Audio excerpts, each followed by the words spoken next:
Mike Kern with the Missouri Valley, and then we're here with Adam Emenecker for our last regular season shoot-around before we wrap up the season and head into Arch Madness Thursday, March the 4th, with opening round games here in St. Louis at Enterprise Center. Adam, we had some exceptional individual performances last week. We had co-players of the week, and talk about your thoughts on some of the guys that are stepping up late into the season to make that final push. Yeah, I mean, no offense, Mike, to Amon Washington. We're not going to talk a lot about his 20 points, 8 rebounds, 4 assists, 2 steals, because on a relative scale, that's a great game. But it's really not impressive compared to the performances we saw out of Gage Prim and Joe Yesufu over the last week. So how about Gage Prim? 29 points, 21 rebounds, 6 assists, and 3 blocks. That's as good of a game as I've seen in the NCAA in years. Just a complete overall effort. Prim averaging 16 and 9 on the year, over 20 in his last 3 games. He's just a force to be reckoned with on the offensive side and on the glass for whoever the Bears play. And man, what can you say about Joe Yesufu? Unfortunate news out of Drake, Roman Penn going down with a season-ending injury. So what does Yesufu do? Sets a career high in 3 straight games. Start with 20, move to 32, then to 36. I mean, I had a chance to see him in all 3 of those games live. And man, he was just absolutely sizzling, very, very efficient. Mike, can you remember a time when we've had 2 performances like that in the Valley that good in the course of a week? I've been doing this a long time, as you know, this is my 30th year. And I went up and actually counted how many times we've had co-players of the week. It was 5 heading into this year. Jeez. And I can't remember a situation where we had 2 guys. Now, midweek, we have a panel of people that picks player of the week, and I'm, of course, one of those. Watching Gage Prim do what he's doing at Southern Illinois, I'm thinking, well, he's our guy, obviously. And then I watched Joe Yesufu this week, and well, he's our guy, obviously. And you couldn't deny each individual performance. They both had to have an honor this week, and that's what we did. Yeah, congratulations to those 2. Heck of a performance on each end, and building a little bit of momentum for their team as we're getting ready here, closing out the last weekend before Arch Madness. And we do have 1 weekend left. A lot of big games as everybody winds up with their back-to-back final regular season games on Friday and Saturday. We hope to announce the bracket late on Saturday, and a tiebreaker might push that into Sunday morning. But talk about some of the matchups this weekend, and every game's going to be important for positioning all the way down the seed line. Yeah, and maybe I'll kick this back to you for the 1,000+ possibilities, Mike, as we look into tiebreakers, et cetera. But, you know, I even look at Illinois State and Coach Dan Muller sitting at 4-12. They have an opportunity playing Northern Iowa to win 2 games and maybe stay away from Thursday. So I think our top 4 seeds are pretty established, right? We know Loyola or Drake are going to be 1 and 2. You're going to have Missouri State and Indiana State in the 3-4 in some capacity. But then you go Evansville, Valpo, Southern, Bradley, Northern Iowa, and Illinois State could end up in any combination. As you're thinking about all the different possibilities and all the different seeds in the games this weekend, what stands out to you? What do you expect to see? Well, as you know, you mentioned 1,000. There's actually 1,024 different win-loss combinations headed into the weekend. Sorry for underselling it. But it's quite a bit. But, you know, until last year, we've never had a team advance from Thursday to get to the title game.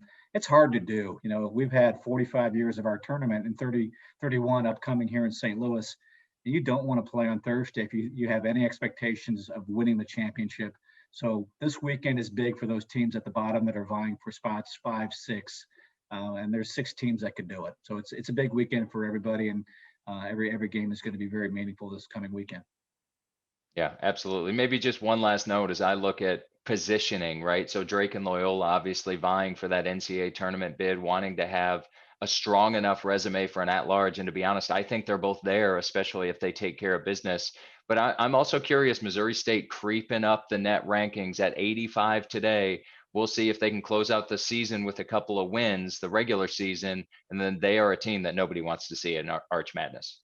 No, and I think if you look at this, the stats and who has done well on the road, we have 2 teams that are 6-1 in the road this year, and that doesn't happen very often when you win or when you lose just one road game. Missouri State 6-1 and Drake 6-1. They both get a test this weekend, respectively. You know, you can win on the road. You're a really good team, and we've got several teams that can do that. Well, let's talk. We have honors coming up next week. After we get through the regular season on Saturday, we're going to announce our all-conference teams beginning on Tuesday. And your thoughts on some of the individual awards and accolades, including our first team all conference? Yeah, this is from the years I've been doing this, Mike. This is about as locked up as I think some of these all conference awards have been going into the last weekend, especially because, I mentioned the top 4 teams are pretty cemented into their place in the standings. But if I look at all first team all conference, to me, these 5 guys are in it. You look, Gage Prim and Isaiah Mosley, 2 guys from Missouri State, all everything, especially on the offensive end. You have Cameron Krutwig, who right now is my favorite for player of the year in the conference as well. I think Tyreek Key, definitely not only his senior night performance, but what he's done for the Sycamores throughout the year, throughout his career, is up on first team. And I think Roman Penn, even though he's hurt now, is a guy that he's the straw that stirs the drink for Drake. And I think he deserves a spot. Those 5 guys, I'd love to watch play together as a group if we had ever had an opportunity to do that. I think the other awards that probably are pretty solid. If I look freshman of the year, there's been a late surge by Sheldon Edwards, especially towards the end of the year, just his prowess as a scorer and what he means for that Valpo team. But I think my freshman of the year right now is Bowen Bourne. And the other award, I think for the most part, is written down in thick pencil, maybe not quite in pen. I think newcomer of the year goes to Tank Hemphill. Had a fantastic season before getting hurt for Drake. Love to see him, see if he can get back as you get toward the NCAA tournament or postseason play. But he had an absolutely phenomenal year and was one of the toughness and grit leaders on that Bulldog Ball Club. And one of the best parts of my job is being able to recognize student athletes who perform to a high caliber throughout the year. We do have a first, second, and third team all conference, and we have about a 50-person panel, including coaches, media, and SIDs. So those are sports information directors who determine our teams. We announce it on Tuesday, and Coach of the Year will be announced on Thursday. We won't have a banquet this year in St. Louis, but we will have that announcement, and we're looking forward to honoring all the people that are very well deserving. Yeah, it's been, listen, I think more than anything, grateful to the league, grateful to the schools, the coaches, the kids. It's been exciting to see basketball, and knock on wood, hopefully we're going to get through this regular season, looking for smooth sailing into Arch Madness. And you just can't beat college basketball, Mike. Well, we're excited to stage the tournament here in St. Louis for the 31st consecutive year.